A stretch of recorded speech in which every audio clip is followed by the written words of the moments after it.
In today's show, we explore the flavours of Italy with Simon Gault.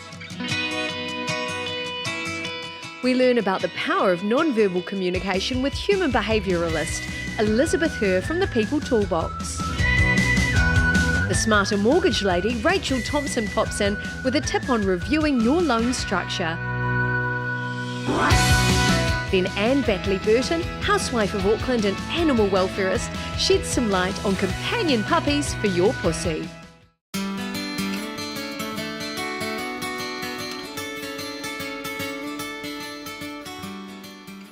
Puttanesca, pasta dish from Naples in Italy. It's a delicious, bold flavoured pasta dish traditionally made with spaghetti, but I'm using fettuccine today. Whatever's in your cupboard, it's going to work. Let's make it, but let's understand puttanesca. Where does it come from? Naples, yes, but it comes from the word puttana. And puttana is like the S word or the F word that they use in Italy. So it's a little bit naughty. It means whore. No, kind of bad, isn't it? Because they say that this dish was made in the brothels. It was easy to make, it's cheap, but it filled people up. And they reckon if the blokes had it, it gave them a bit of energy. And sometimes the girls had it between tricks. It's super delicious. Let's get cooking. The first thing I'm going to do is get anchovies. Oh my goodness. A lot of people go, oh, why would I put anchovies? It'll taste fishy. It won't taste fishy, I promise you. But it's a key ingredient, but you can leave it out. But before I'm going to do any of that, I am going to get a pork shank into the oven at 180 degrees for 20 minutes. There's that pork shank out of the oven. It smells incredible. I'm just going to put it aside because I'm going to pull all the pork off that shank and we're going to put it into our pasta dish because we're doing a pork puttanesca. So the first thing I need to do is get a little heat on a fairly large pot, a pot of boiling water on there ready to cook the pasta, and we're going to put about 4 tablespoons of extra virgin olive oil in there.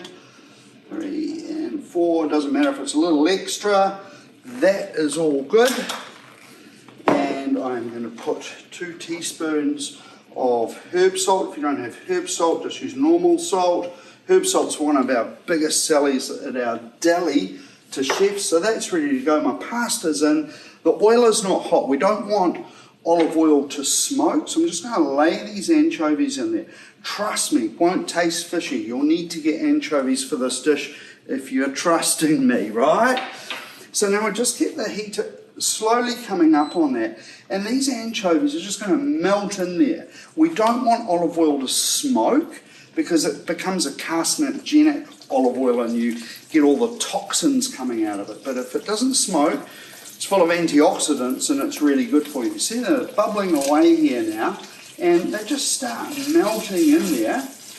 And I've cut up some garlic, thin slices, sort of probably about 3 garlic cloves or the equivalent of 3 decent sized ones. So let's get the garlic cloves in there now.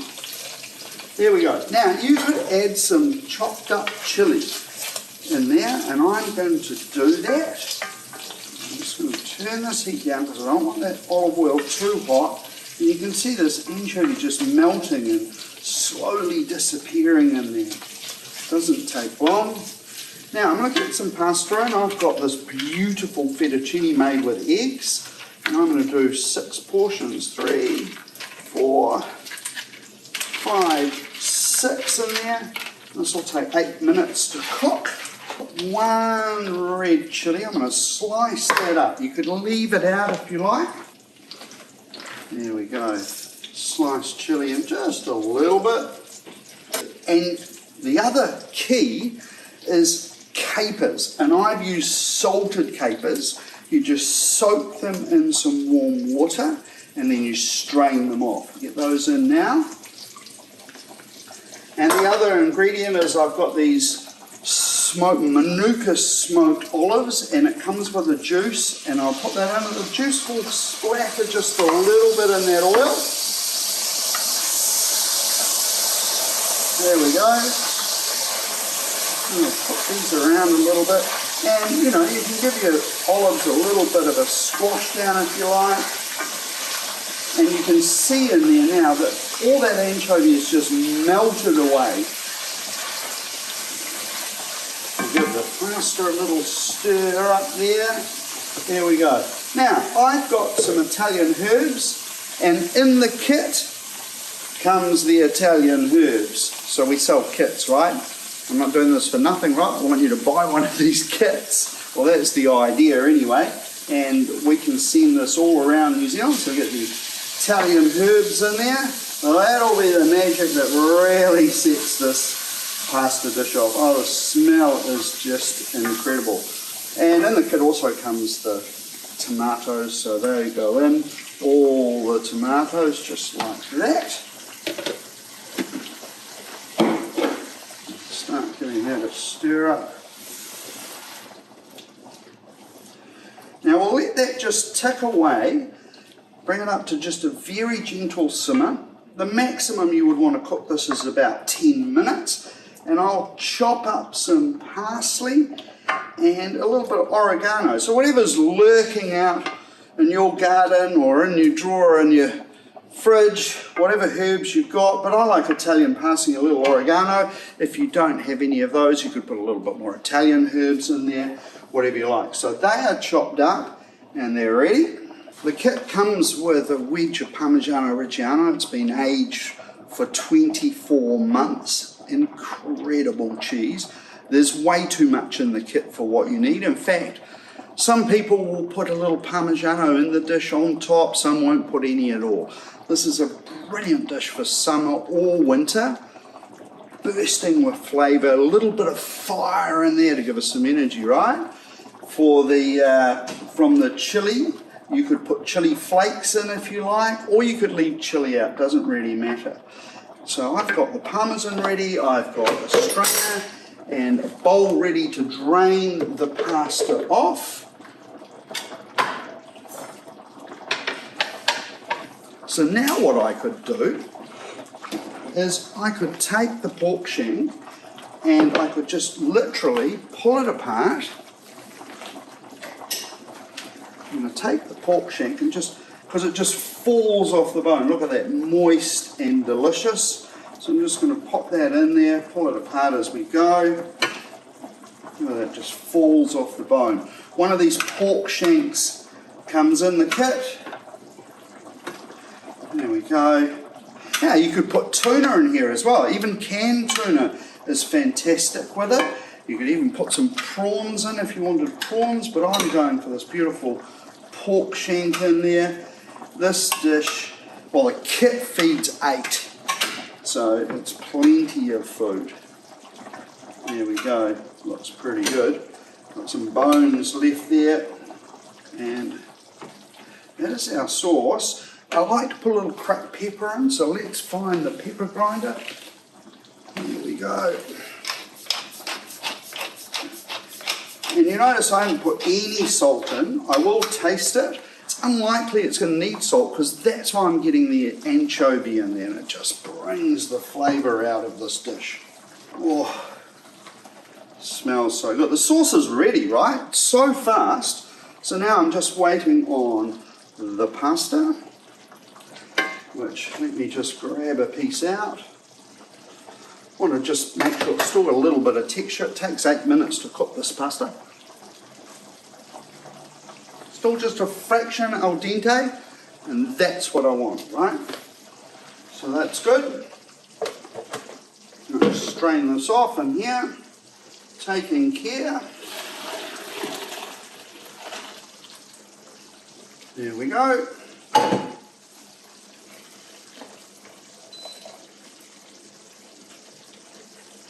Get rid of all that water, and it goes. Now, the herbs, I'll save just a few to put over the top of the dish. And I can turn the heat off at this stage. Smells so good. And I'm going to grate some Parmigiano to sprinkle over the top. So I'm ready to serve. I've got some dried tomato to sprinkle over the top with the Parmesan cheese that's going to go over the top. Let's put it in a bowl, which we could just serve it literally like this to the table, really rustic.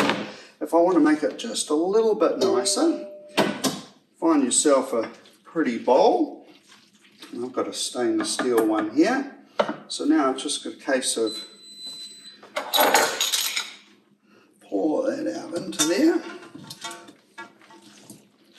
Oh, so good. There we go. We'll sprinkle some of the tomato over the top.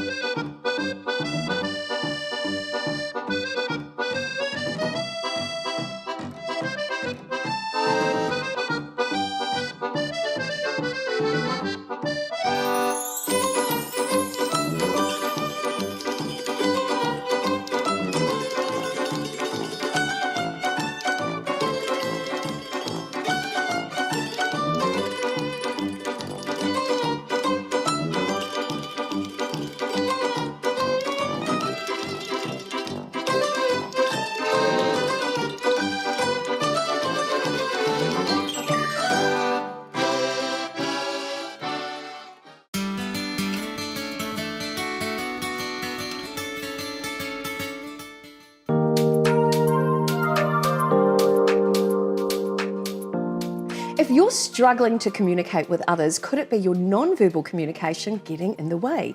Here to shed some light on the topic is human behaviour and non-verbal communication expert Elizabeth Herr from the People Toolbox. Welcome to the studio. Thank you very much for having me. So good to have you here. I love your work, by the way, and I just want to know, I want to start with, what actually is non-verbal communication? Okay, so I think a lot of people confuse non-verbal communication thinking that it's only reading body language. And we all want to be good at reading other people's cues. But it's so much more than that. Non-verbal communication is anything that is not verbal. From how you speak, how you present yourself.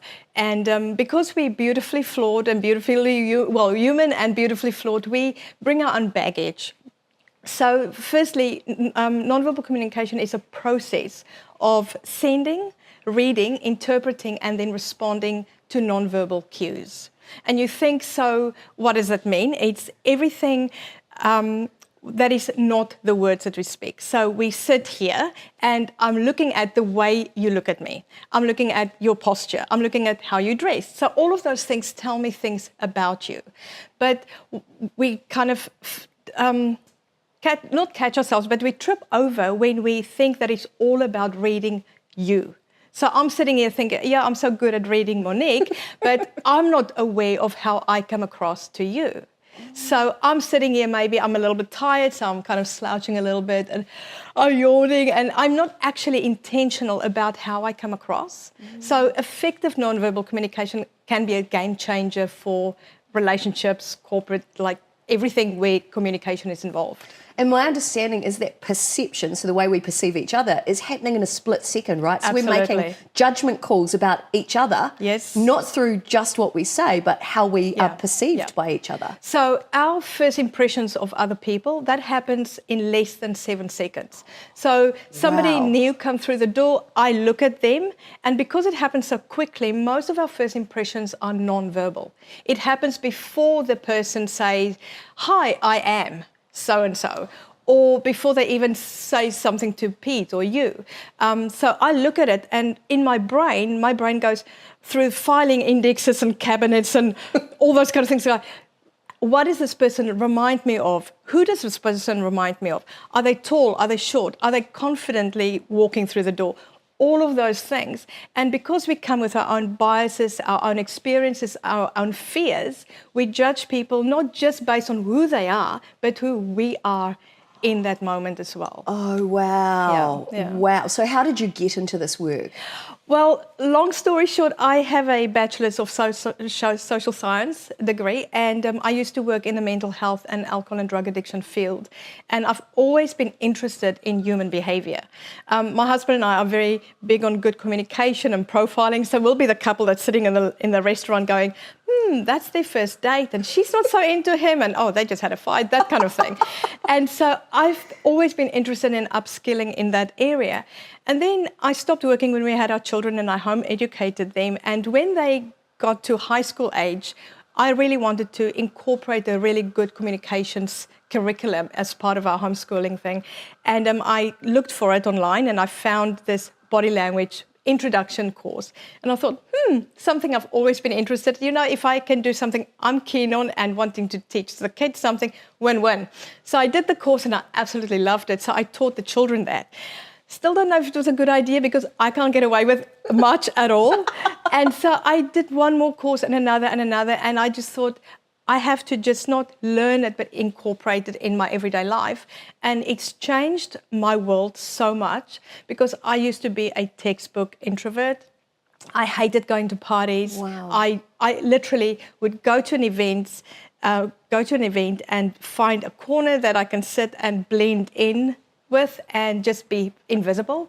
And this has changed the landscape of my social interactions, really. Wow. And I've really wanted to, if I could do it, you can do it type thing, kind of share that kind of skill and the life change that I've experienced to others. So I did the Train the Trainer course and trained as a body language trainer and just loving it because it changed my life. And I can see from already what I've read about you online and what I've learnt from you, even from today's chat, that non-verbal communication would have huge impact, not just in our personal lives, but also in the workplace as well. Yeah, absolutely. So tell me about some of the work that you do around interpersonal communications in the workplace and how this work can really help those environments. I was thinking of, if you look at the workplace, you get your managers, you get your colleagues, and then you get your customers or your clients. So I think for managers, if they can learn to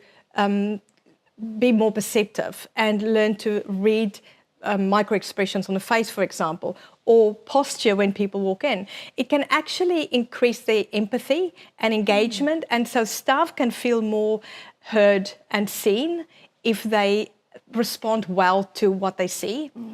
For example, if a staff member comes in, and they say, oh, how are you doing? And they just had real bad news in the morning. Go, yeah, I'm fine. And immediately you go, well, you say you're fine, but what I can see on your face is not so fine. Yes. And instead of just going, oh, okay, yeah, have a nice day, you go, are you sure? Are you okay? Do you want to talk about something? And if it's a manager who normally doesn't do those things, your scale of likability goes up, your trustworthiness goes up, all of those kind of things. So you can learn to be more empathic or empathetic through that. For staff, if you learn to read each other better or communicate better and be more intentional in your communication, you will have better working relationship with people in your workplace.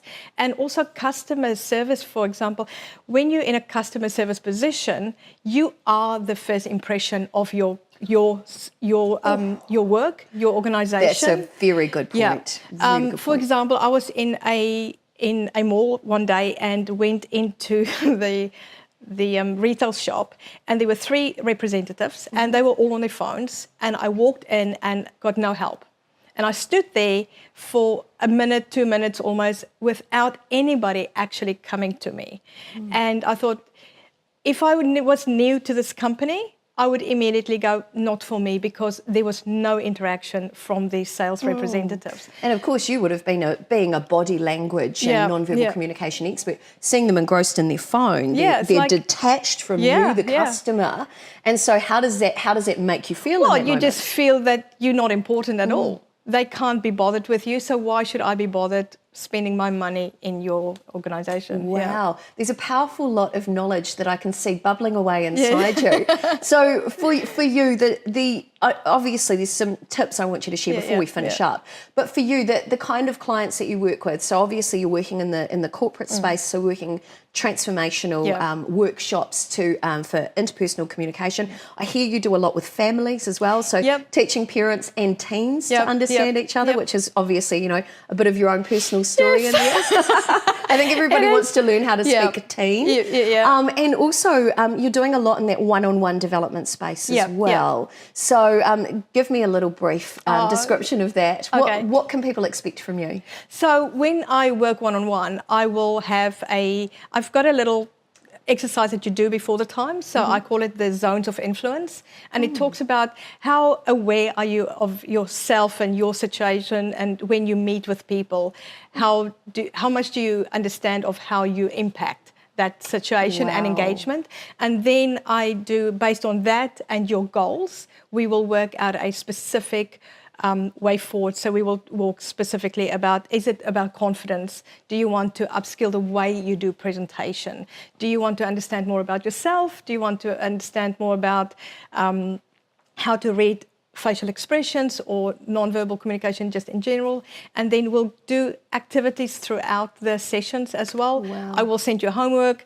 I will send a report of what we've done each session. And then at the end of our 3 or 5 sessions, however many you decide on, I will write a report again, and we'll redo the zones exercise to see if you've actually been implementing the things that we've taught. Sounds truly transformational. So final tip to share, if there was one key takeaway you want people to understand about non-verbal communication, what would that be, Elizabeth? I think self-awareness is a big thing, because we're so keen to read others, but we're not so good at knowing how we come across. And then I think the one tip is congruency. So if I say to you, I had a really lovely day, and you see my facial expressions and my body language, but what I say is, or what you hear is different from what you see. Our brains are wired to believe more what we see than what we hear. So very important that your message verbally and your message non-verbally need to be congruent and need to be the same. I absolutely love that. Thank you so much. Very welcome. And to find out more about how you can work with Elizabeth, or how she can come and transform the communication in your workplace, head to her website, details on the screen, peopletoolbox.nz. Elizabeth, thank you. Thank you. Thanks, Monique.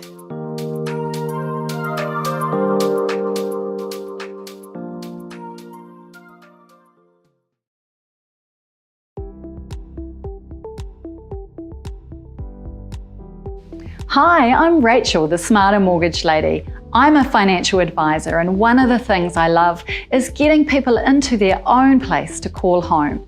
One of the keys to financial certainty is to structure a loan that works for you, your lifestyle, and your desired outcome. And that depends on a number of factors. When I work with you, I look at how you can repay your mortgage faster. And this depends on what your goals are. Is it minimizing the cost of borrowing, minimizing your exposure to interest rate variation, or creating a long-term debt repayment plan that is achievable? I take into account your plans and goals so I can create a loan structure personalized to your situation. I believe everyone deserves the chance to pay off their mortgage as fast as possible, and I use a unique process to transform your mortgage into a smarter one, with flexibility and certainty, as well as a spread of risk. So are you ready to choose when you pay off your mortgage? If so, then let's talk.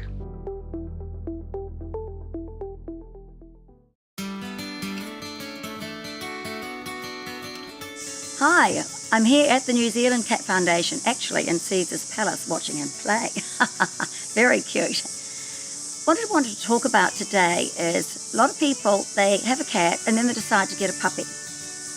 Well, they might think this is a great idea because they personally would love to have a dog and a cat, but they need to be very careful. So a lot of cats just can't cope with dogs, particularly if it's an older cat and they're used to just getting your undivided attention, or they're not familiar with dogs. We have a lot of people who contact us saying, oh, we've got this cat and we've had it for 5 years, 6 years, whatever. We've got this little puppy and it's just not working. And now the cat started peeing all around the house.